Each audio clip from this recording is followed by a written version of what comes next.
ব্যবসায়ীদের উপরে বাড়তি শুল্কের বোঝা চাপিয়ে দেওয়া হচ্ছে, তবে তা নিয়ে উদ্বিগ্ন হওয়ার কিছুই নেই। American chamber of commerce in Bangladesh AmCham আয়োজিত সবাই কথা বলেন বন, পরিবেশ ও জলবায়ু পরিবর্তন উপদেষ্টা সৈয়দা রিজওয়ানা হাসান বলেন, শুল্ক ইস্যুতে যুক্তরাষ্ট্রের সাথে আলোচনা এখনও চলছে। এই সময় ট্যানারিকে পুরোপুরি সিইটিপির আওতায় নিয়ে না আসাকে সামগ্রিক ব্যর্থতা বলছেন তিনি। শিল্প কারখানায় পানি ব্যবহারের নীতিমালা প্রায় চূড়ান্ত বলেও জানান সৈয়দা রিজওয়ানা। বলেন, 2030 সালের মধ্যে 30% নবায়নযোগ্য জ্বালানিতে যাওয়ার লক্ষ্য সরকারের। এ সময় অ্যামচেম সভাপতি বলেন, শুল্ক নিয়ে যুক্তরাষ্ট্রের সাথে ঠিকভাবে আলোচনা করা গেলে ভালো ফল আসবে।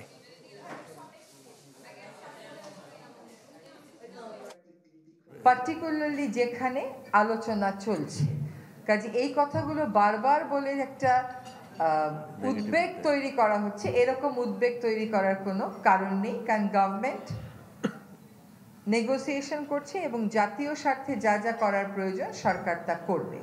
আমরা যদি ঠিকভাবে নেগোসিয়েশন করতে পারি, ডেফিনেটলি এখানে আমরা কিছু না কিছু পাবো। কারণ এটা কিন্তু শুধু যে যুক্তরাষ্ট্র শুধু বাংলাদেশের উপরে মানে এই ট্যারিফের ব্যাপারটা নিয়ে এসছে তা না, আমাদের কম্পিটিটিভ কান্ট্রি যারা আছে, যেমন ইন্দোনেশিয়া আছে, ভিয়েতনাম আছে,